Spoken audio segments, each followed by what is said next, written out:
What is up? I'm having a big semester, you guys. I just got out of community college. Thank you. Thank you. Yep, dropped out. Dropped out. Feels good. Feels right, you know. I don't want to knock community college because, like, community college is great if you want to save money or never amount to anything. But, and it is. It's a great affordable option. But, like, so is the Dollar Tree. I didn't even feel like I was going to a real college, you guys. I felt like I was going to a high school for sad adults. It's dirty, there's trash everywhere. Every other person looks like they might be homeless. Just crazy guys popping out of bushes like, classes are free here. Might as well be, Stinky Pete. Like, I don't... They have signs up all over the place that say smoking-free campus, which was adorable, you know, because none of us could read. I don't know why they call it community college. There's no sense of community. What we had was more of a shared acceptance of our mutual mediocrity. That's what we'd settled on. Because you can tell the kids who haven't accepted it yet, they're running around all bright-eyed, bushy-tailed, brand new Jan sport on. They're like, I'm going to be done with my general ed in 2 years. No, you're not. Sweetheart, you're in an 8 a.m. community college course. You didn't get here by being right about stuff.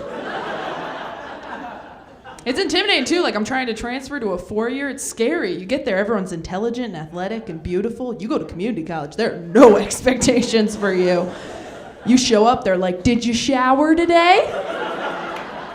Dean's List.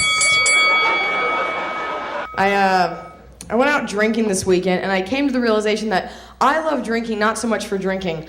I love watching drunk people, okay? Because it's like, guys, what do? You go out, you get drunk, you hit on women, right? Girls, what do? You go out, you get drunk, you hit on women.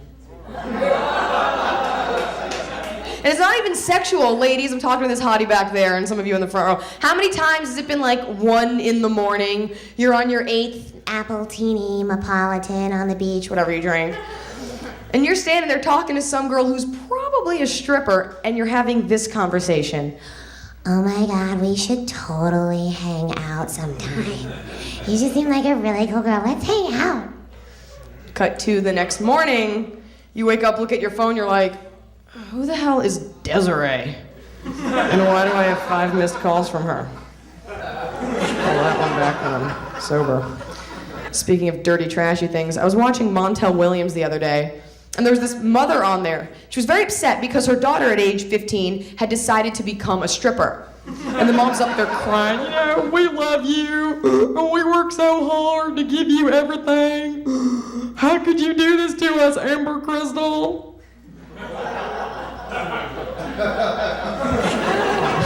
Whoa there, mother of the year, okay? And I was with you till I found out you named your kid Amber Crystal, okay? Let me ask you something. When you named her this, what'd you think she was gonna grow up to be, a geologist? Right?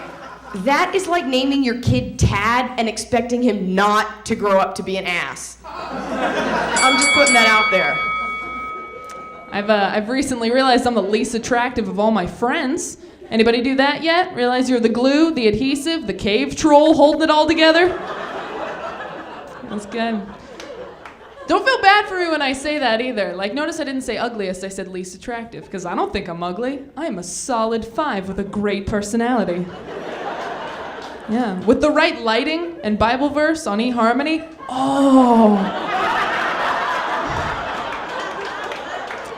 I am gonna land a real big fish, you guys. Not worried. But I know where I stand. Like, I'm real average looking, okay? Like, if I were a color, I'd probably be beige. I've probably played background characters in a lot of people's dreams. You know those dreams you have? You're like, I never met that person. You have, it just wasn't important.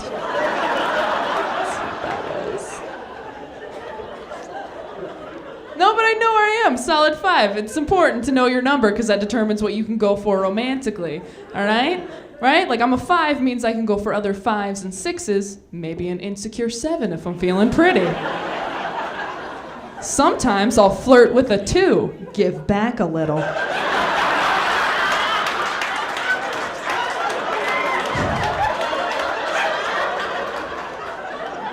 But I don't go for 9s and 10s. That's top shelf, okay? Not for me. Do not go applying for jobs that you are not qualified for. Because we all have those friends, don't we? They're like, oh, I'm never gonna settle, Taylor. I'm holding out for a 10. I'm never gonna settle.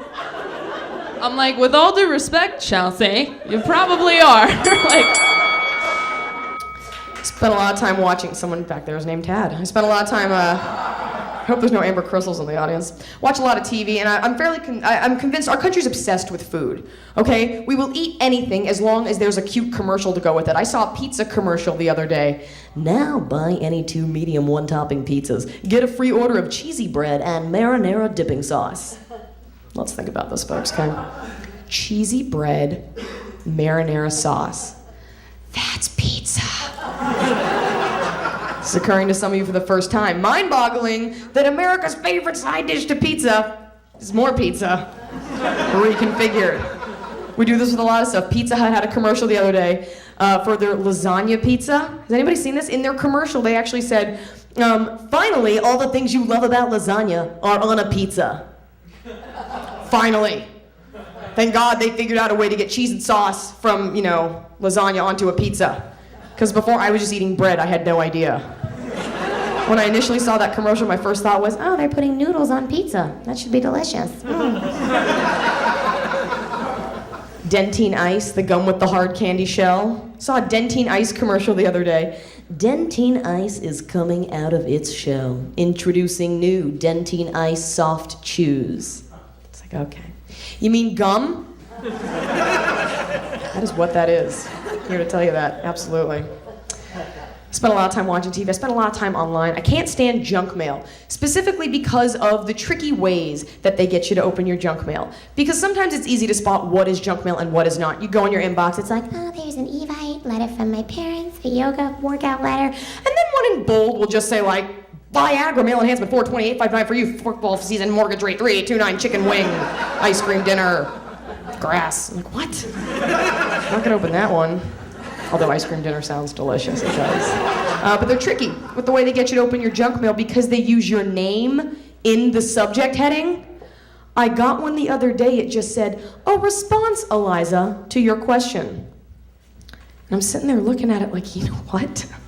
I did have some questions. I'm so glad someone took the time to get back to me and give me this virus. Well, should have seen that one coming. you are gonna get to a certain point in life, you realize perfection isn't realistic, aren't enough George Clooney's to go around. I guess this soft bag boy will do, won't he? We have always settled as a people throughout history. Some of you aren't laughing, that's because you were settled for. Do you see?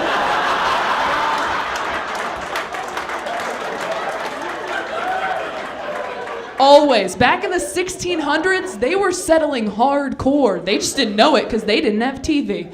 All right? What do we call them now? The American settlers. Do you see what happened? But back then, your world was so small. There was like one hot chick in your village, and she was promised to some rich duke when she turned 14. Like, you didn't know. Marrying a snaggletooth was just something you did. You weren't gonna hold out for a 10 or wait for the right person. No, you married Bertha in a shack and had some fun before the fever took you.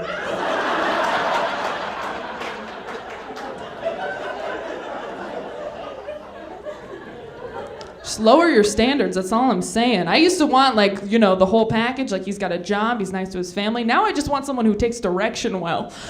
That's all I want.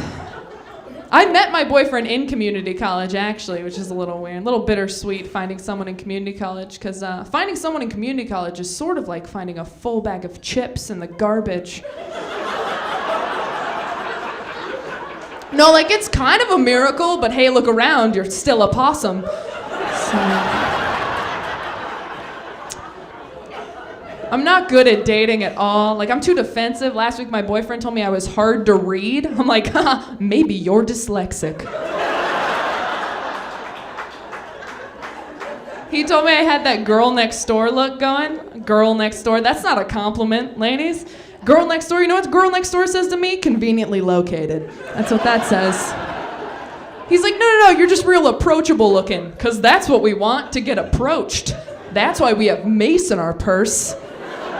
You have never heard a dude talking to his buddy. He's like, oh man, did you see Jason's new girlfriend? Oh, girl is approachable. Never. It's never been a thing.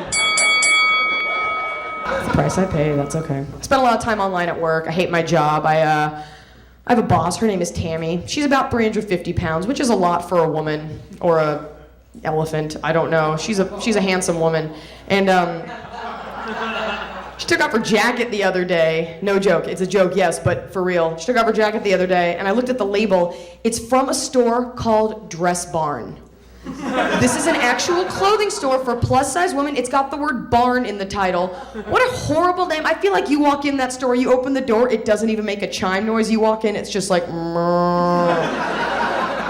clothe me in sheets, I've arrived.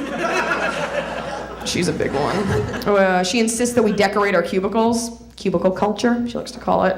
Some of the men in my office that will probably never know the touch of a woman have Star Wars action figures up in their cube. Everyone's got one of these in their office.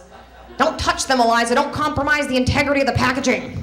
Chill out there, Wayne. Some of the lonelier women have Kathy comics pinned up in their cubes. I love Kathy. I love Kathy, cats, and chocolate. 3 C's to happiness. Tammy, at a healthy 350, has chosen to adorn her cubicle with wind chimes. She's collected them, okay? The only time these things ever make any noise is when she sits down and the negative space around her implodes, creating this like whirlwind gust through the office. Every day at around 1:30, it's like whoosh, ding-a-ling-a-ling-a-ling. It's like, oh, Tammy's back from lunch. Don't turn on the AC. You mix cold air with that, we will have a tropical storm on our hands. No joke. Hurricane Tammy tearing through the office. I'm not very good at my job. Tammy asked me to send a fax the other day. I was like, okay, no problem. So I sent the fax. She comes back in 10 minutes later. I need to know who here sent this 40-page blank fax. I had to think of a reason why I had made this mistake. I was like, I did because they said that they were out of paper. So I was faxing them some. Does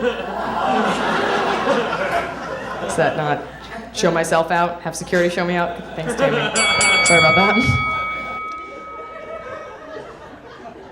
I'm afraid of commitment. Commitment's a scary thing. They tell you you're not, on the first date, you're not supposed to go to like lunch or dinner or anything because you can't get out of that quickly. You're supposed to go to drinks or coffee, right? I take it one step further. First date, we just put gas in my car. That's all we do. Second date, maybe we hit a Goodwill. Third date, time to see you eat something. We just go to Costco and sample stuff. My best friend's gorgeous. She's great at dating. She's adorable. She's one of those cute girls, you know? She wears polka dots on the first date. She stands in ballet positions. She's never peed in the ocean. Meanwhile, I kind of stand like a construction worker on break. I eat bagels in my sleep, just like, how did all this cream cheese get here again? Sometimes I go to the ocean to pee. She shops at Victoria's Secret, says it makes her feel super pretty. I don't get that at all. No, it makes me feel super pretty? Googling plastic surgery disasters.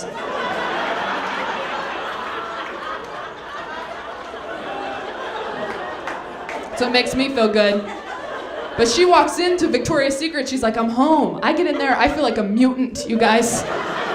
I get less and less I turn into Quasimodo, people. I develop a limp, my back hunches over. I lose the concept of speech. It's like, oh. All these models are looking at me like, you're not gonna wear our yoga pants. I'm like, you're right. Oh, sorry, I'm leaving. All the way back to Old Navy. Where that creepy mannequin family's up front, like, welcome back, potato face. Thank you very much. I'm Taylor Tomlinson. There's your night. People complain about their jobs. People love to complain about dating. I'm constantly hearing women, Dating is hard. Dating in LA is so hard for me. I work out with makeup on, I just can't get a man. It's so hard. yes, with that voice, it would be difficult for you to land a hottie. I understand that. But let's not blame Los Angeles, okay? Don't blame LA or the city you live in, okay? It's not their fault, okay? Because dating is difficult anywhere you go. New York, Miami, in fact, pretty much anywhere there's a CSI series. There's dating, it's difficult. Men and women just communicate differently. I'm bad at flirting, for example. I never know, are you flirting with me? Are you making fun of me? Should I laugh? Should I cry? Should I be offended? Should I kiss you? Should I hit you in the mouth? I don't know. Talking to this guy the other day, he was like, hey, Iliza, check it out. If I could be any animal, you know what I'd be? I was like, what, Tad? What would you be? It's like, check it out, I'd be a cougar. Because they're sleek, strong, and when they see their prey, they lock in on it and they just pounce. I was like, okay. What you've just described to me sounds like a metaphor for a rapist. Appreciate the effort, though. You ever date someone smaller than you? I'm really talking to the ladies. Guys, I hope you have, unless you have like an Amazon fetish. I dated a guy once who's about this tall, kind of a tiny guy. We were making out one night, and I thought it'd be great to spice things up. So I leaned down, I whispered in his ear, I was like, baby, tell me what you want. And his answer was, I want you to get off of me. It felt good. We were sleeping later that night. I heard a noise at the door. I was like, baby, wake up. Wake up, there's something at the door. At the door, go look. He turned around, looked at me point blank, and just went, I can't protect you.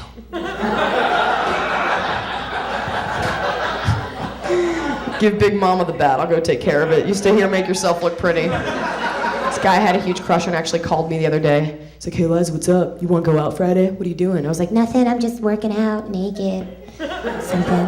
it's like, cool, let's go out Friday. I'm like, yeah, that sounds awesome. What do you want to do? It's like, I'll give you a hint. It involves pillows and blankets.